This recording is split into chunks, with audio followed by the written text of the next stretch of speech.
ओम नमः श्री यतिराजाय विवेकानंद सूरये सच्चित सुख स्वरूपाय स्वामिने तापहारिणे.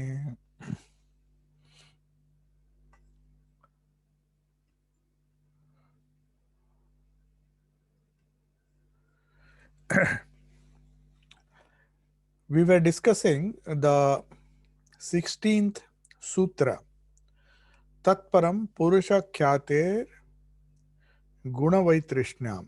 The meaning of this is that is extreme non-attachment. We talked about Abhyasa and Vairagya in the Sutra number 15. In great detail, we discussed it. What is Abhyasa and what is Vairagya? The goal, of course, is to know the real nature of Purusha, which is eternal, which does not change, and which can alone give us eternal peace and joy and bliss. So, to attain that, you have to get rid of the bondage of Prakriti. So, that requires an extreme kind of Vairagya, not just non attachment. But the process is a very slow one. And if we want to develop that deep Vairagya, Guna Vaitrishnam means, and it comes from the knowledge of the real nature of Purusha. So, if we have an inkling or some idea of what this Purusha is or what Purusha is not, that means Prakriti. If we know what is Prakriti, what are the gunas, and if we have a deep Vaitrishnya, that is Vairagya, it is the highest manifestation of power of Vairagya when it takes away our attention even from these gross, these three qualities, gross or subtle. They have the power to delude us. The Avidya Maya has the power to delude us and enslave us, bind us with the help of these three gunas. Gunas, actually, one meaning of guna is qualities, the other meaning also can be that which binds. So it also means a rope. So just as a rope binds you, these gunas also bind you.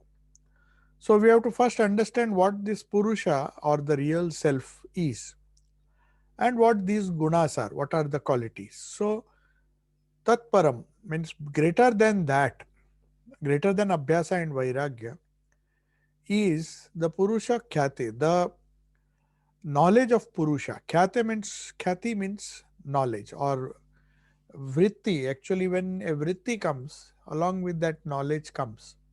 So Purusha Khyati means the vritti of Purusha, the Brahma vritti, Brahmakara vritti as it is known in Vedanta. So also the vritti or the knowledge of Purusha, perfect knowledge, direct experiential knowledge, not the theoretical knowledge, that if one gets by the grace of Guru, by the grace of God, or by just meditating or repeating the mantra signifying Brahman or Purusha. When we repeat the mantra, it is normally targeted to remove the ignorance which obstructs us, obstructs the knowledge of Brahman, which is already there. It doesn't, you don't have to acquire that knowledge. That knowledge is already there within us, that knowledge of Brahman. But unfortunately, the gunas, they bind us and they obscure that pure knowledge of Purusha or Brahman. So, this Vairagya takes away even our attraction towards the qualities, means the bondage of these three qualities, Sattva, Rajas, and Tamas, they will also vanish.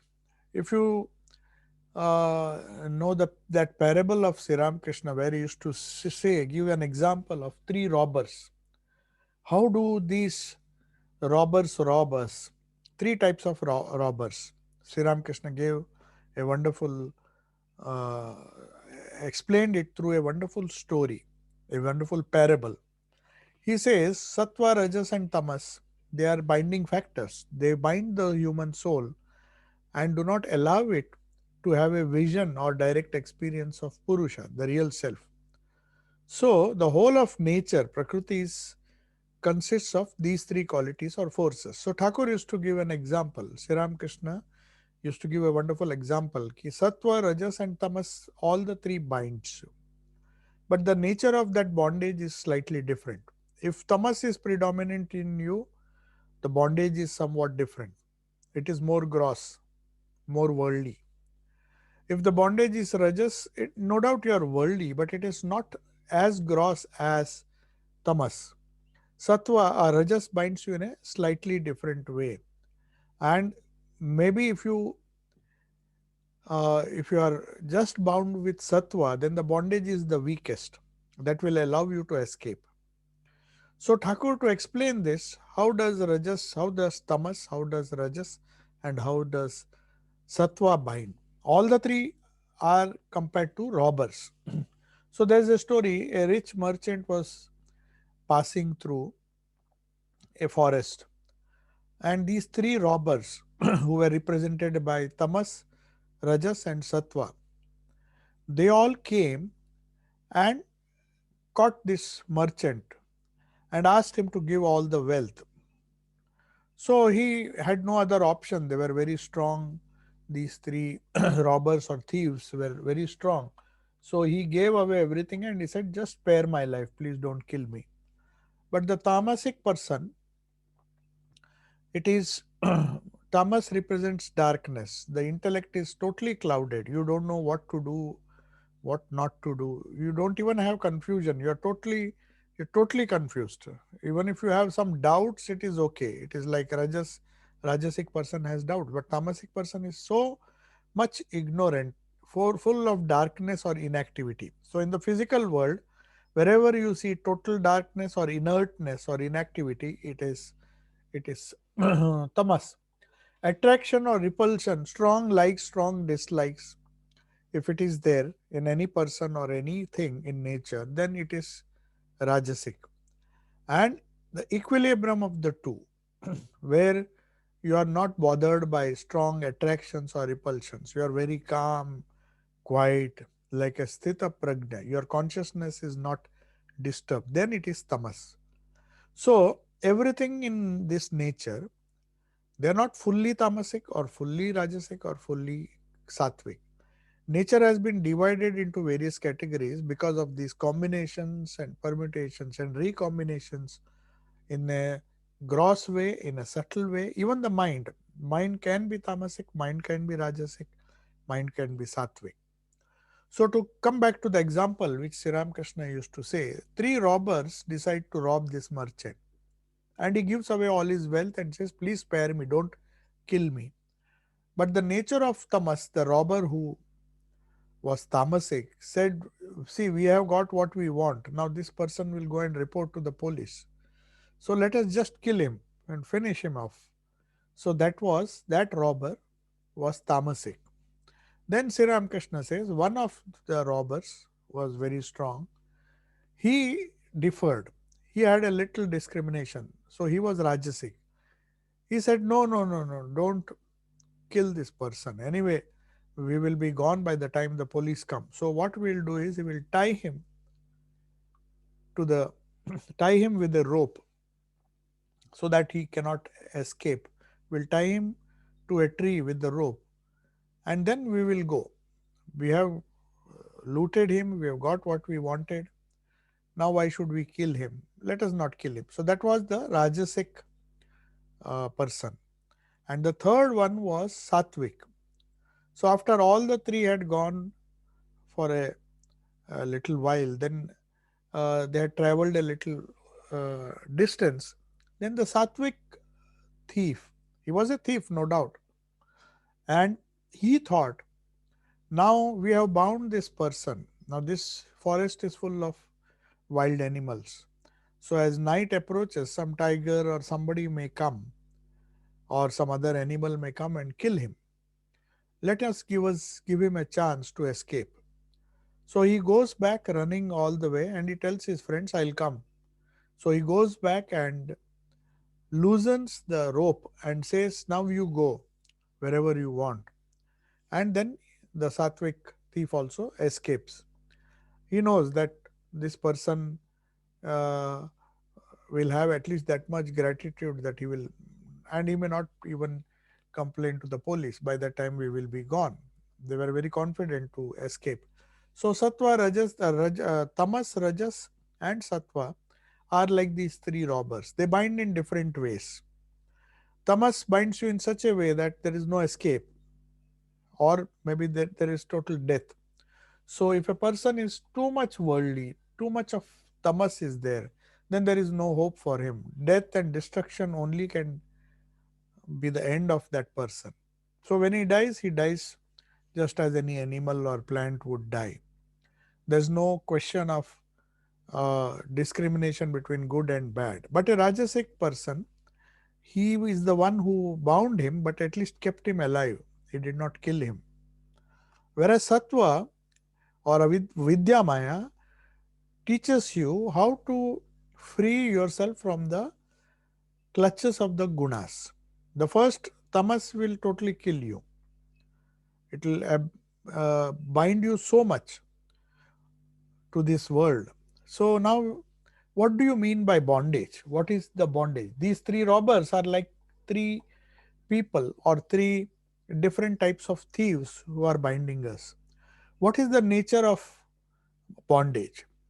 If you know the great hymn which we sing every day, it is sung in almost all the Ramakrishna or Vedanta centers all over the world, and at a particular time in the evening. Evening Vespers is always we sing one song which was composed by Swami Vivekananda and set to tune himself, and that is Khandana Bhava Bandhana. That is the first line. There are many verses, we'll not discuss about that, but Khandana Bhava Bandhana. Bhava means this world. So, one who destroys the breaker of the world's bondages. So, he is the breaker of the world's bondages. He is the Purusha, he is the Brahman. By realizing whom the uh, the bondage of the three gunas will not bind us. We will slowly be removing the bondages of tamas, rajas, and then finally the sattvic bondages also will go in a progressive way. Just as the robber in the first stage, the tamasic person wanted to kill him, he would have died.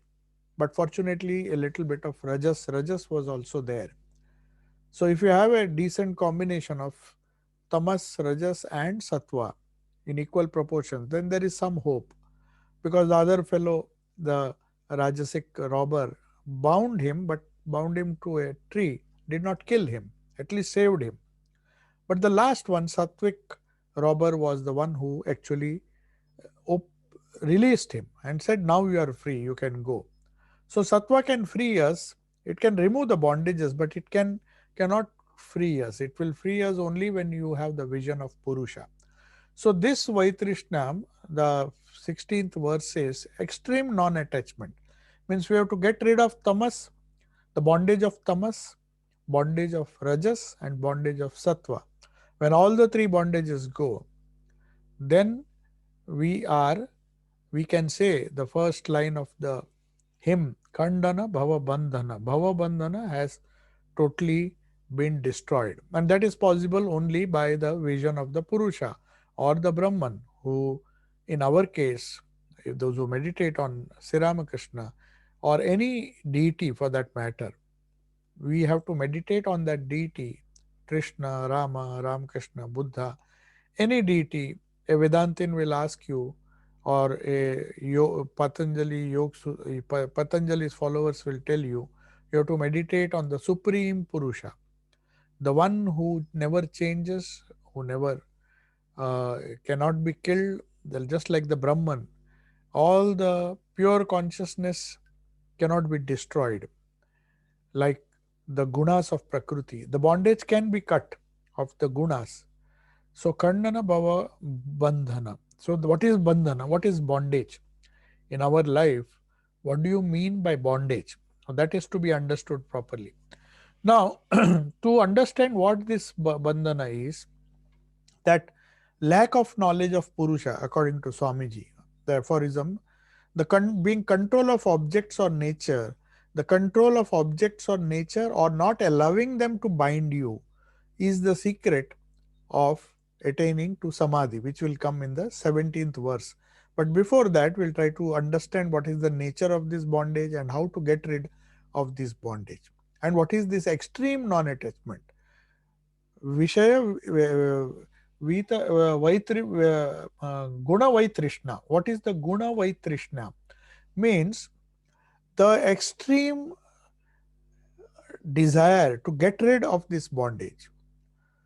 So, Swami Vivekananda begins the hymn Khandana Bhava Bandhana, that is the first step.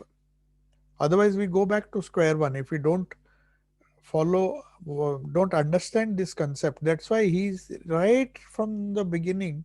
He says the first thing that Thakur will do is remove these bondages of the three gunas. Without that, you cannot aspire for a higher spiritual life.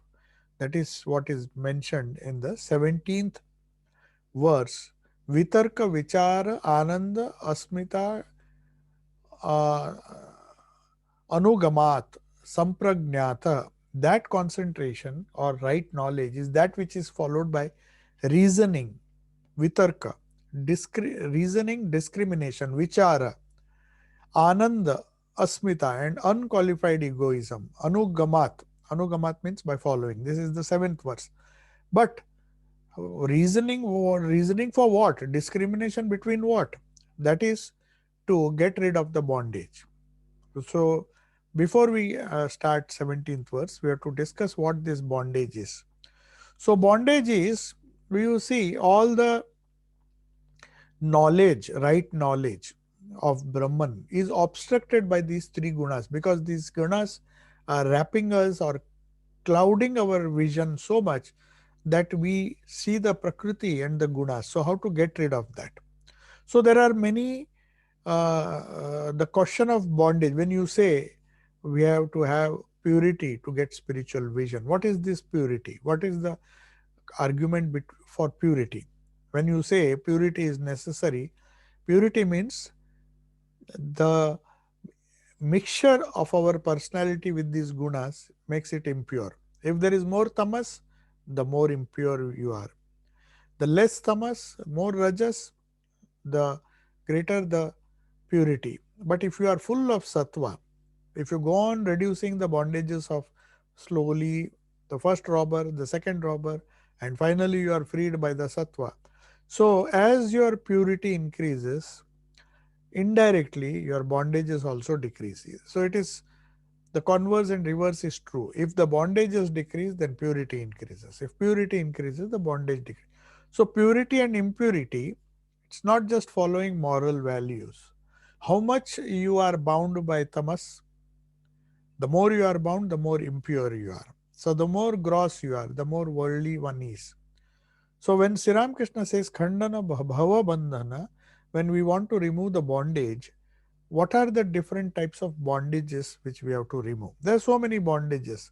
Attachment to objects, to lust, to money, to gold, like Kamini Kanchan. And then we have the most subtle of attachments or bondages, that is ego. Even if you are a good person or you have got rid of the gross bondages, that ego doesn't go. I will give you an example how sattva binds. Rajas and tamas we understand. Tamas means will make you so gross that you will not think of anything beyond the body and the pleasures of the senses and the body. That is what tamasic bondage is. So that we assume, at least those who are followers of Sri Ramakrishna, to a certain extent, we would have got rid of the bondage or the extreme attachment to the body and the sense objects. If that has gone, then we can say that our tamasic bondage has been reduced. But still, our ego is there. The ego causes a lot of problems. I want to be recognized. First, it's recognition for my wealth, for my power, my position. So that is rajas. So slowly, as we get a lot of experience, and perhaps one of the way Swamiji says is pain more than pleasure. If pleasure doesn't teach us lessons. Pleasure binds us. But sometimes pain can be useful. Pain in not in the physical sense, not just in the physical sense. Even in the physical sense, it is there. The transitory nature of health, when a person becomes old, as Buddha saw that one day this young body, no matter how much uh, it is given to pleasures of the senses, but one day this body has to grow old and fall sick. At that time, the gross enjoyment, uh, you are literally forced away from tamas, because the prakriti doesn't allow you to enjoy, though you want to, but still the mental desire to enjoy is there. So that is rajasic. I mean, the ego, the different desire for power, desire for name, desire for um, lust and wealth and all those things. This extreme desire and working hard to acquire that extreme likes and dislike, raga and dvesha, they result in rajas. So rajas binds you in a different way. It does not. It is not destructive like tamas. Tamas does not bother whether it wants it. It is so gross that if it doesn't get the gross, it will simply grab it by force, even if it means killing. So that's why when people are extremely inordinately attached to certain things, if they don't get, they either rob it or they commit all sorts of crime to acquire what they want. But Rajasic people are more sensible, they have a little bit of discrimination. So they try to use their ego, and then finally we come to Sattva, where you are neutral, you are more or less control the physical nature, the animal nature that is within us, which makes us either tamasic, deeply tamasic, or rajasic. But sattvic uh, things are, you tend to enjoy higher things. You like to read books, you like to enjoy music and the higher pursuits of life, which give pleasure not only to the body but to the more to the mind. So as you advance in sattva, more the sattva is, the more the enjoyment is refined and goes to a intellectual enjoyment, but still the ego is there. So that ego binds you in a very strange way, and that Sri Ramakrishna used to give certain examples. As I said, sattva in this case, the ego, uh, as I told you, you may have given up rajas, you may have given up sattva. That excellent parable of Thakur, where he says, just shows how sattva binds in a very subtle way. That ego doesn't go away. The ego that I should be rich, that I should be powerful, perhaps that has gone away, and you have renounced that. You have renounced the world also. So there was a sannyasin, a monk who was uh, sleeping on a, as I told you, he had given up everything, and but he didn't realize that unless he gives up the ego, the subtle ego, which is sattvic in nature, but it binds. It has a nature to bind. It may not bind as much as tamas binds. As an inordinately worldly person is bound by so many things. He wants everything, whatever he sees. Either by hook or by crook, he tries to grab it, keep it with him, though he knows fully well that these things will not survive his death. After that, everything has to be left behind. But still, he struggles. So, that is tamas that makes him do that. So, that tamasic desire for gross things, tamasic desire for destruction, if or anger, if it doesn't get, if that person doesn't get it. So, by hook or by crook, he will be struggling all his life to get these things. But Rajasic uses his intelligence, but at the same time, he has a lot of anger, jealousy, fear, and other emotions. So these are the different emotions. So that is why Swamiji used to say one has to be fearless. So what is bondage? Why bondage? To remove bondage, you require some kind of fearlessness. Nirbhaya, that is also one word. Nirbhaya Gata Sanshaya means Sri Ram Krishna, one who worships Sri Ram Krishna, because he was Nirbhaya, he was fearless. So bondage brings The less the bondage, the more the fearless nature, one's nature becomes fearless. Fear is there. What is the root cause of all fear? The fear is clinging to these gross things. So you are afraid if you have many things. The more you have, the more you are having fear of losing it. So renunciation or vairagya, giving up the bondage of this gunas, can alone make you fearless. So bondage and fearlessness are two different things. I mean, they are the fearlessness leads to less and less bondage. So a sattvic person, this monk, for example, he had given up everything, so he was not afraid of anything. He could sleep anywhere. So he used to sleep under a tree, get some food by begging, and he was very happy, content. But still, sattva was there, which was binding him. And Sri Ramakrishna shows that. How did it bind that monk who had given up all the rajas and tamas, desire for all the temporary things of the world? He had given up. He was just having a simple gerua cloth and he was moving here and there without any worry, without anxiety. But he had one problem. When he took rest, when he was resting, uh, naturally they would be resting under a tree. So when he rested under a tree, felt the need for a pillow because that was his habit. Before he renounced, naturally everybody wants a pillow below the head. They just can't sleep flat on the floor. So he took a brick which was lying. Of course, it was very inexpensive. It was lying on the streets. So he took that brick and used to carry that brick and sleep on it.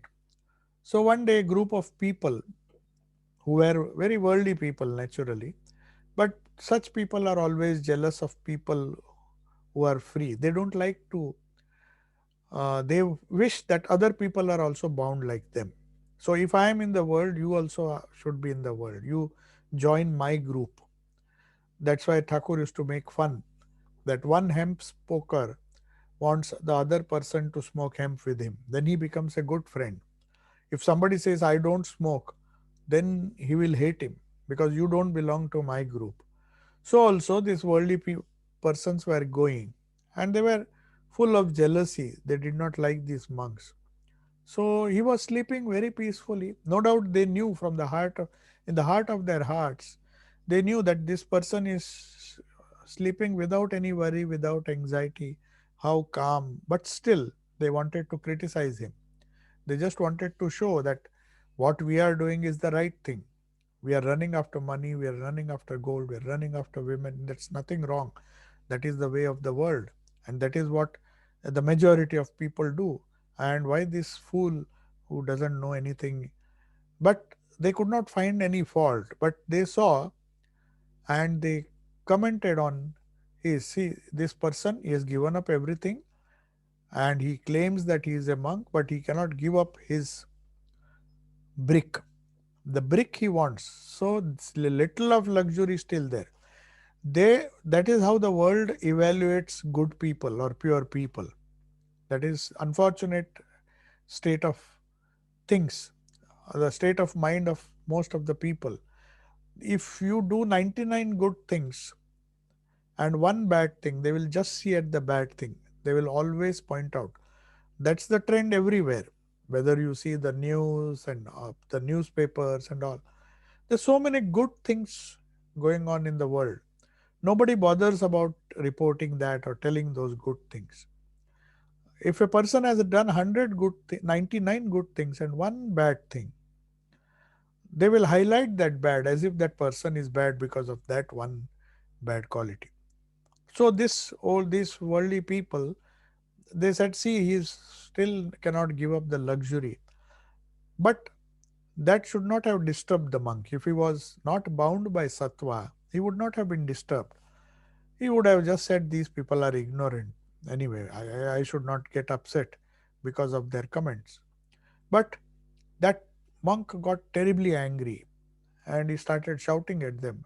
Can't you see I have done this? And that means that ego was still there.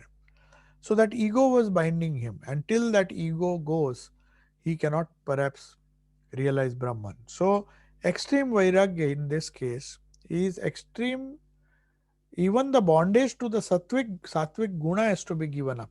It may be very difficult for us to understand. We understand a little bit if we are told to give up the temporary things, but how to give up the subtle ego? That is the real challenge. But without that, you don't have the vision of God. So, very clearly, but where does fearlessness come in this? By reasoning, by discrimination, by enjoying some peacefulness, lack of anxiety, lack of restlessness, the person comes to a state where he is not afraid of losing anything because he doesn't have anything. He has no attachment to anything. If you are attached, then you will be full of fear of losing it. But renunciation alone can make you fearless. So that's why Vedanta insists, and this verse 16 says that whether it is by reasoning, by discrimination, by bliss, or unqualified egoism, you have to give up. So you have to give up the bondage or the wrong knowledge and follow this light knowledge. But what happens when you become fearless? So a little bit of fearlessness is required, because though we cannot fully get rid of the bondage, somehow or the other this bondage comes. The three ropes tie us. Some people are tied more, some people are tied less. But anyway, we have to somehow remove these bondages. So, how to do it? One is fearlessness, which will make you, which will allow you to loosen your grip on things. It's not that you have totally given up all these things. It's not possible. Even the ego, it is so difficult, as you saw in the case of a monk, that we may say that we will not be affected by anything, but somebody criticizes and does not appreciate your purity or your renunciation and points out some fault, then you get angry. Then the whole purpose, I mean, the purpose of the bondage of sattva is still there. So that will not give you true knowledge or discrimination or the bliss. So that discrimination has to be kept alive. So in Vivek Chudamani, there is this discussion. But that requires a tremendous fearlessness, because bondage gives rise to fear, and the less the bondage is, your fearlessness increases. And then you become light. Your whole attitude towards life changes. You become very light because nothing can drag you now. You feel a kind of release from that bondage. That idea one has to experience. The idea of freedom is not so easy to understand because we are so used to being bound. There is that famous story which Swami Vivekananda used to say that if we are used to worldliness, then we cannot or even imagine what is the joy of freedom. What happens is, what happened was once a person was put in a jail, a dark dungeon. In those days, they used to put you in such a miserable cave or lock you, and that dungeon you would not get a single ray of light. They'll just give you food and you will be not exposed to light, you will not see anything. So such in such a dungeon, a thief was kept for a very long time, and that when the sentence was over, the police came and released him. They said, now you are free to go. But that person was so much used to darkness. He had never seen light for so many years. Whatever little light was there, he used to just eat, but he had not seen sunshine. So the moment he was taken out, it was unbearable for him. He requested, in fact, the police that let me go back to that time I'm because he was used to it. So he did not enjoy the freedom. People who are in the dark, normally they are restless to go out. If there is a little sun, we see in this country especially, when it is dark and gloomy, you feel miserable. And most of the depression is because of that. But the moment the sun comes, we feel like going out in the bright sun. It gives us a strange kind of experience. It has to be experienced. You can't say, you can't describe it in words. If you want to enjoy sunshine, then you have to have some kind of aversion for darkness. But if you like darkness, if you are habituated to darkness, if you are habituated towards the world, then the world will continue to bind you. So to understand the bondage also it is very difficult. So this verse says, Vaitrishna, Guna Vaitrishna, these gunas are very important to understand. Why we get bound again and again? We get rid of bondage for some time, but we don't learn. They say now you burn your fingers twice, thrice, and four times, unless you totally burn in such a bad way that next time you don't feel like touching fire at all. But slight burning will not teach you a lesson, teach us a lesson. So that's why they say this bondage, a little freedom you get and you enjoy that freedom. You don't know what is the nature of that bondage and what is the nature of the freedom. What does freedom give? It gives you unqualified bliss, discrimination, and so many good qualities come. That is right knowledge. That comes only if you have a glimpse or experience of the Purusha, a little experience. That is why we meditate, we repeat the mantra, we do all these things to get a glimpse of the eternal, which will prevent us from going back into bondage, though we will not be totally free. That is why we have to sing this Khandana Bhava Bandhana again and again. The bandhana comes in subtle ways, it comes, as it came to that monk. He did not realize that his ego was causing this kind of subtle bondage. So he was not getting joy. He got angry because somebody criticized him, where he should not have bothered because those were ignorant people. But when Jesus was killed, he did not even, he forgave his enemies because he had the highest kind of vairagya. And his vairagya was so high that he refused to call the person who killed him as evil because his mind had become so pure. So when you talk of purity, it means the lesser the bondage, the greater the purity. So the definition of purity is very simple. There is nothing absolutely pure or absolutely impure. We can easily say that the more bound we are, the more impure we are. So it's not that if we do certain things we are impure or if we do not do certain things we are pure. It's not like that. Normally morality is given in the form of dogmas. You should do this, you should not do that. And that's why children don't like, especially younger generation, they don't like this do's and don'ts because there's no explanation there. You just tell them you have to be pure, you should not do that, you should not take drugs, you should not drink, you should not do this. But why? Why should I not do that? Nobody explains unless you come to yoga, especially Patanjali's yoga or Vedanta. These things are not very clear. Why we should not do it? Should I not do it because the church says or because the priests in the temple tell me or my some holy book tells me? No, here he says if you want if you want bliss, the unalloyed bliss of merging with the eternal, the samadhi, the bliss of samadhi or the bliss of being one with Brahman, then there is no other way, there is no shortcut. You have to remove these bondages because the bondages are making you miserable and freeing yourself from the bondage should be goal. So freedom is the goal, mukti or moksha. We don't say God realization because that is a very abstract term, but everybody understands freedom. Everybody who is bound physically, he knows the value of freedom.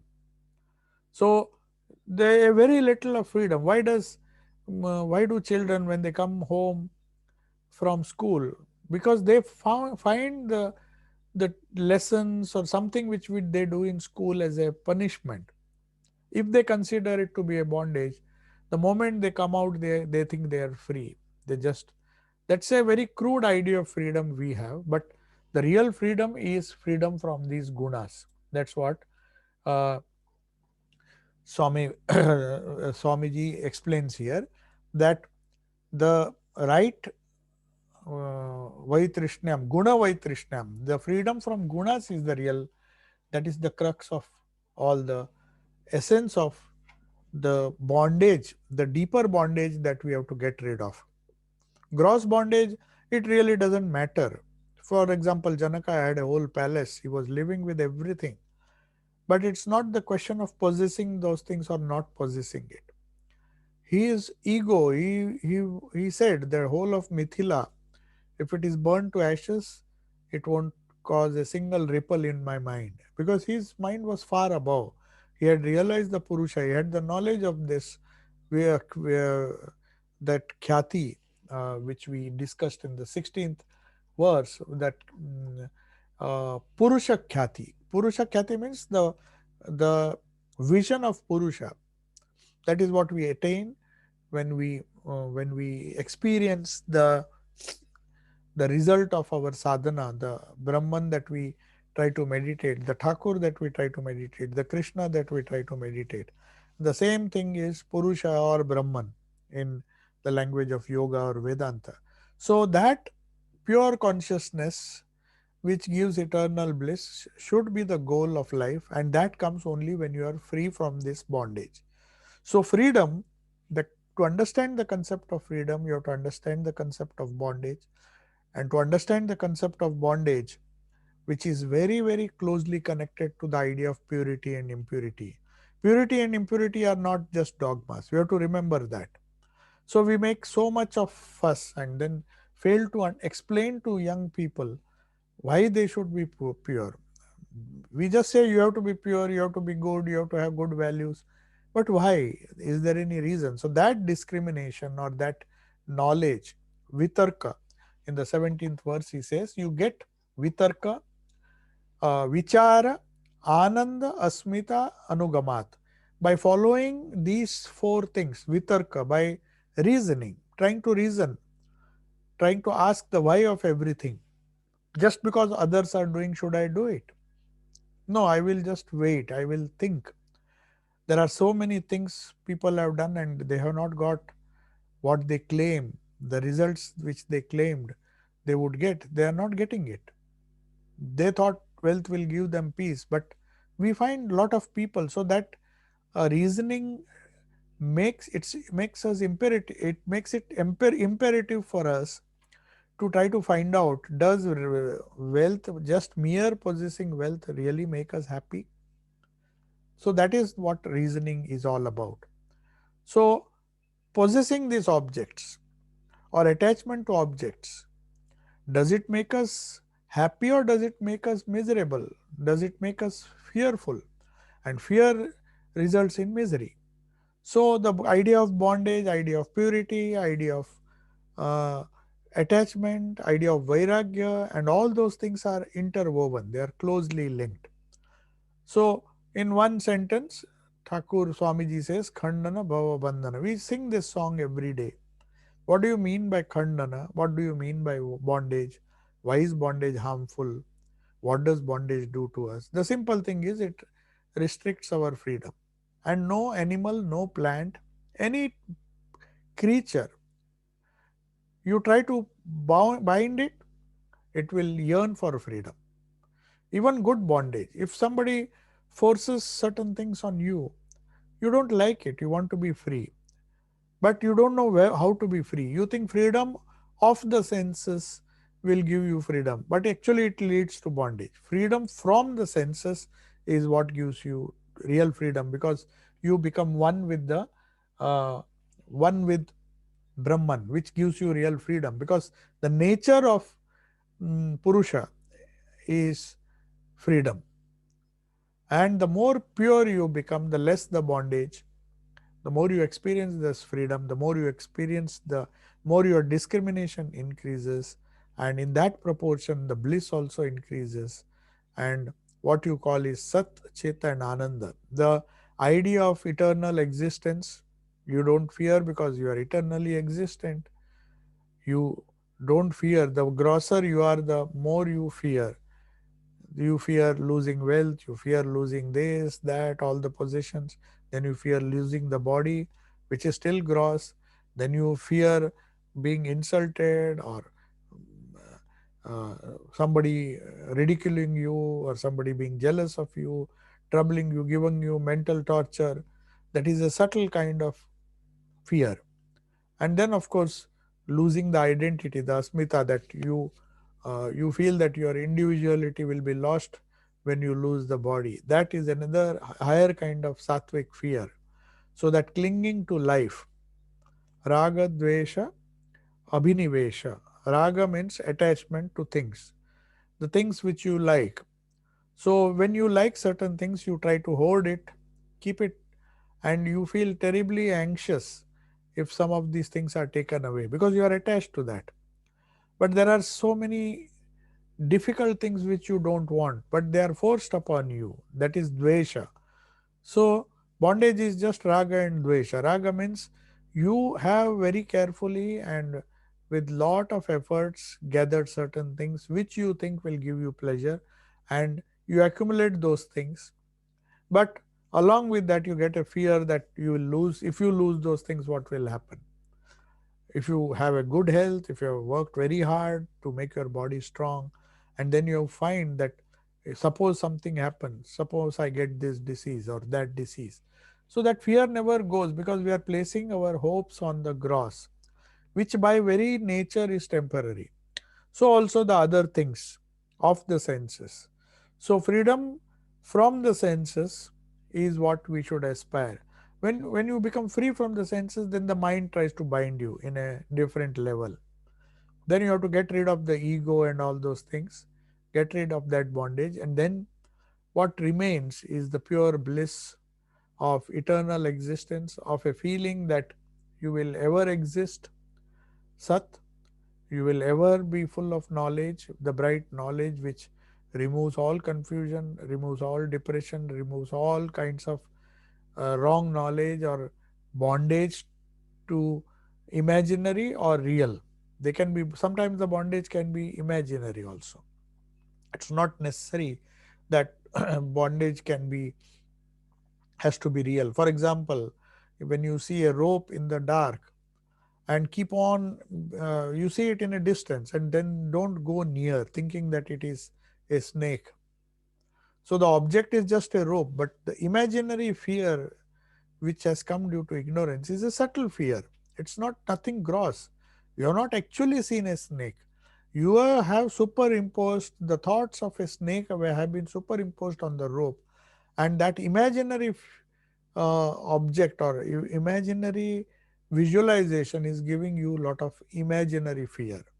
So also our fears and anxieties about things which we perhaps will never happen in our life, but we anticipate those things. This might happen, that might happen, and we start fearing things in a very unnatural way. A wise man, that discrimination, if it is there, he will say, Are when you come to the bridge, then you think of crossing it. Now you are on the road. Why do you think how will you cross the bridge? Whether the bridge is strong or the bridge is weak, whether it will bear my weight, if there is a small country bridge or a small rope bridge. Then if you keep worrying till before the bridge, till the bridge comes, you don't worry. When the bridge comes, then we will decide. So also our fears, our anxieties, our worries are imaginary, are subtle fears. So we get rid of gross fears, then the subtle fears are there. We get rid of those subtle fears also, and that comes through reasoning, discrimination, bliss, and unqualified egoism. Unqualified egoism, what it is, we will try to learn in the next class. So this is it. This Raj Yoga teaches us, and then we come. What is the way to get rid of bondage? As I was telling you, what happens when a person becomes more and more impure? The less and less bondage. When the bondage is less, it is like you are climbing a Himalayas. Say you are climbing the Himalayas. In the beginning, you carry a lot of luggage with you because you know you will feel cold, so you may need warm clothes. Right now, you don't need, but you may need so many things, spare things, food, and other things. The more weight you carry as you start moving up, you feel that bondage. You feel, Array, if the weight was less. So that's why some of the people just drop those things, mountaineers, the big oxygen cylinders, spare ones. They'll say, I'll collect it on my way back. I may need it on my way back. So they have some places where they offload their weight. So that is what we do in our life. When we take up, we know we can't give up all our bondages. But we should know the technique of offloading things which we don't need. Try to keep life simple and uncomplicated.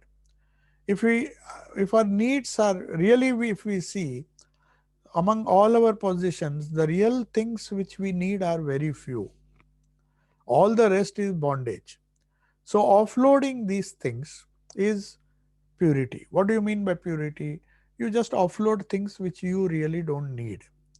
If you can do with, say, 3 shirts or 4 shirts, then why should we have more? Because the very fact that you possess so many things makes you worried of how to preserve it, how to keep it clean, to maintain it. So suppose you have a desire for a very big house and you somehow get that big house, and then you become old.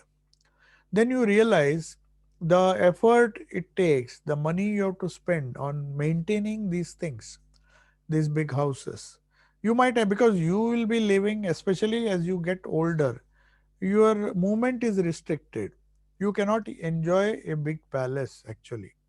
You will be, whether you are living in a palace or in a small room, it really doesn't matter, because all you need is a bed, especially when you become old. So there is, beyond a certain limit, many things have to be offloaded. These bondages are the reason why when you say a person becomes more and more impure, what exactly is that? He is more and more bound. So this bondage is absolutely connected to our levels of purity. The purer we are, the less complicated we are. We have to learn the clever art of not piling one bondage upon another. So when Sri Ramakrishna says, even to the worldly people, he gives an advice. Say you are already in the world, you have 1 or 2 children. So after that, he hopes, or he you see it in the gospel so many times. Why can't you live a elevated or a pure life after the birth of 1 or 2 children? It's a very simple practical advice. But you see, the idea behind Thakur's telling this is, in those days, of course, they had so many children. In Thakur's time, having many children was a norm. Now, of course, the single child families and sometimes no children, that has become very common because of practical reasons. When you know you can't take care of yourself, how can you take care of so many children? So now it is a for a different reason we are doing. But in older days, having big families was very common. So Sri Ramakrishna in those days used to give the advice, if you go on increasing the bondage, the more children you have, the more bondage you have. So you will get less time for higher pursuits.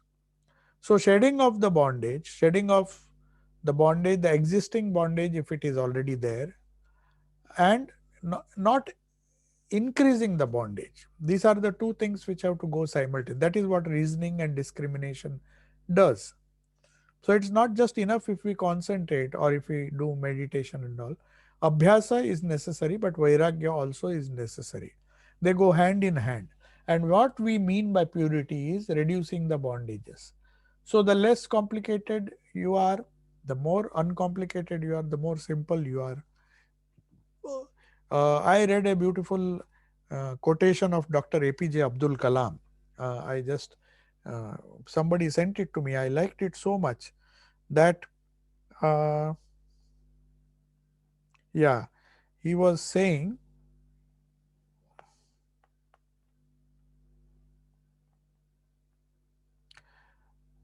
uh,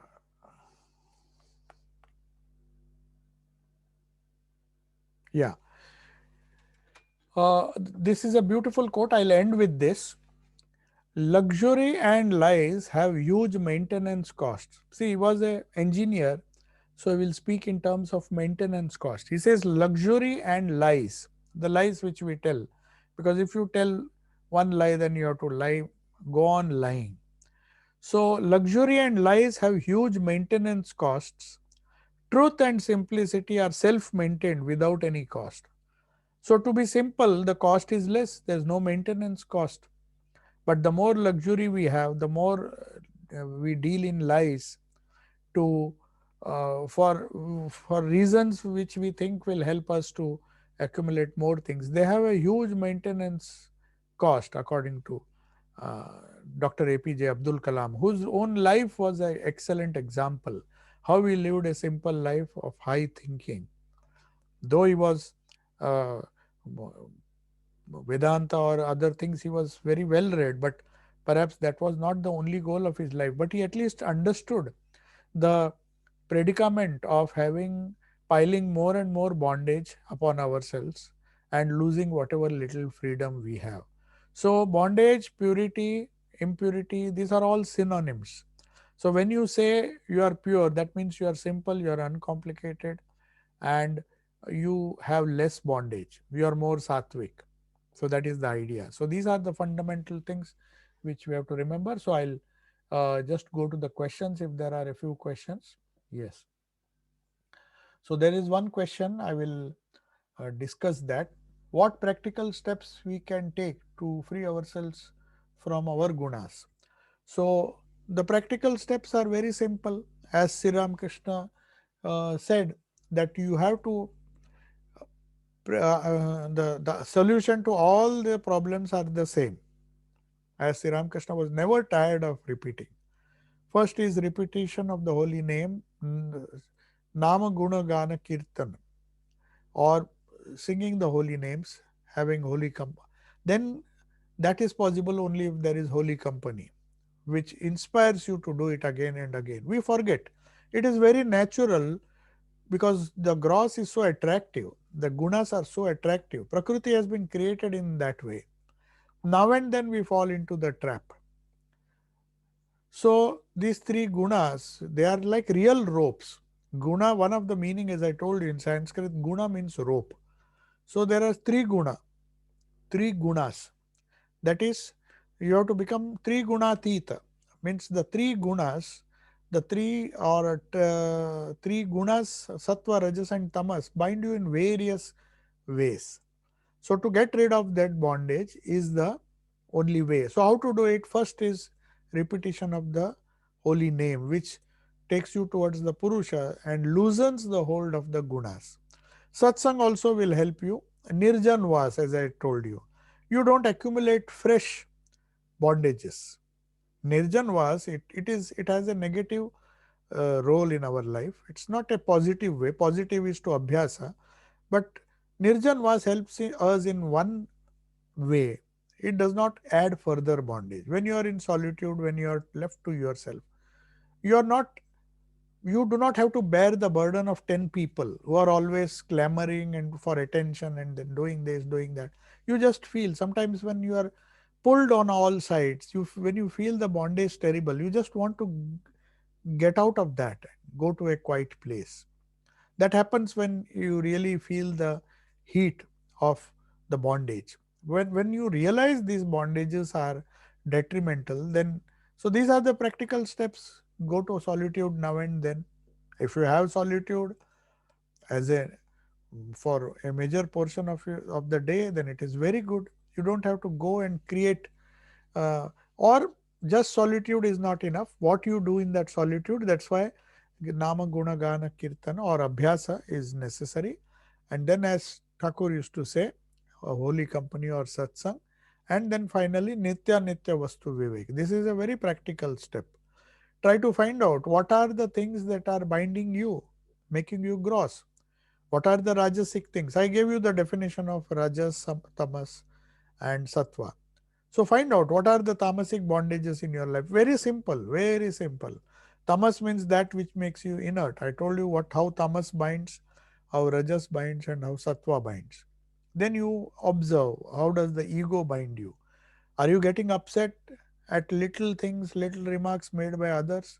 That means you have a sattvic ego which is very deeply rooted in you. So you have to get rid of that. So there are various ways. At a gross level, it may be uh, not indulging in those things or not associating with these things by going into solitude. That is part of the solution. That's not the full solution. But then Holy Company gives you mental renunciation, because there you get holy vibrations. It takes less effort if you are in holy company. So that is another practical way. See, Thakur, all the things which he told in the gospel to a person like M, who was totally immersed and bound in the world. He was so bound, so terrified by the bondage of his brothers, a joint family, his own wife. He just wanted to commit suicide. Somehow he wanted to be free from all those things. So, to such a person, Sri Ramakrishna tells a very simple thing. Our condition may be much better than M's condition. He went there to commit suicide. So, these are the practical steps we find in the gospel. And in the Sunday gospel classes, I always discuss, Thakur teaches only practical steps.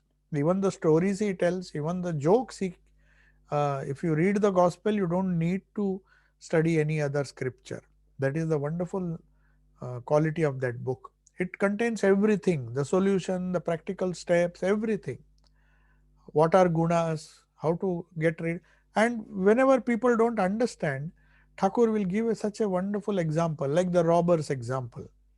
I wonder where he got these wonderful parables from. He was used to hear and then go on narrating these parables to make the simple person, a simple devotee, understand. Not only understand, but try to recollect these parables and test himself and protect himself from these bondages.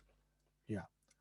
So, is there a conflict between the spiritual view of the world and the scientific view of the world? Are the two views reconcilable? Does the acceptance of the one mean the rejection of the other? In day to day life, we rely so much on science, it is difficult to discard. Nobody asks you to discard science. The scientific spirit and the science of worldly things or the material things are two different, entirely two different things. So, there was a book on science. Richard Dawkins wrote a famous book, The God Delusion. He says the idea of God has been a delusion which has been deluding people since centuries. And he was a critic. He found science has all the solutions to life. The scientific method is good if it is applied to spirituality. But saying that the idea of God or idea of spirit is a delusion is not scientific, it is not rational.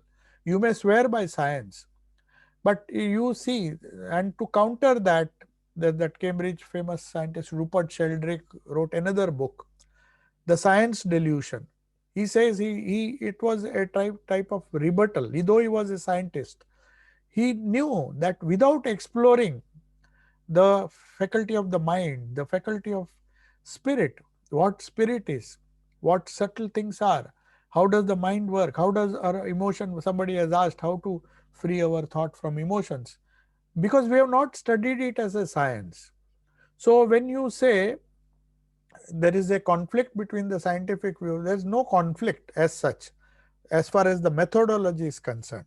But the priority which science gives, thinking that things which are perceivable, the gross world alone is everything. That is the problem. They try to reduce everything to the gross. But you have to remember there are three different stages of existence. There is a mental world, there is a subtle world, and then there is the world of the spirit. What happens? Why do people behave? How emotions come? From where do they come? So psychology and these subtle sciences, though the science, psychology is also a part of modern science, but how much progress have they made? Even the vaccine and all those things, how much they are struggling to find the nature, why things mutate, why the COVID virus mutates so much. What is the solution? Have we been able to find the science? We cannot do without science, no doubt.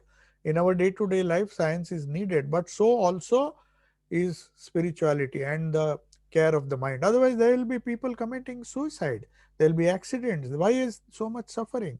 Because we were not scientific enough to accept the spiritual. If we are really scientific, then we have to understand the limitations of science. That is my idea. It is essential to know science to deal with the gross things, but it is essential to know the subtle, to understand the workings of our mind. With all the wealth, if a child becomes spoiled and he cannot handle his own mind and commits suicide, the richest father will feel so bad. He has all the wealth, he has mastered science, but he has not mastered his own mind. So, are we to neglect that? So both are there is no absolutely no conflict. Each one has to be. It's just like saying, is there a conflict between physics and biology? No, biology is a different field. Physics is a different field. You have to study physics in a scientific spirit. So also you have to study biology. So also you have to study values. So also you have to study the life skills. So there are many things we need to study, which makes our scientific spirit complete.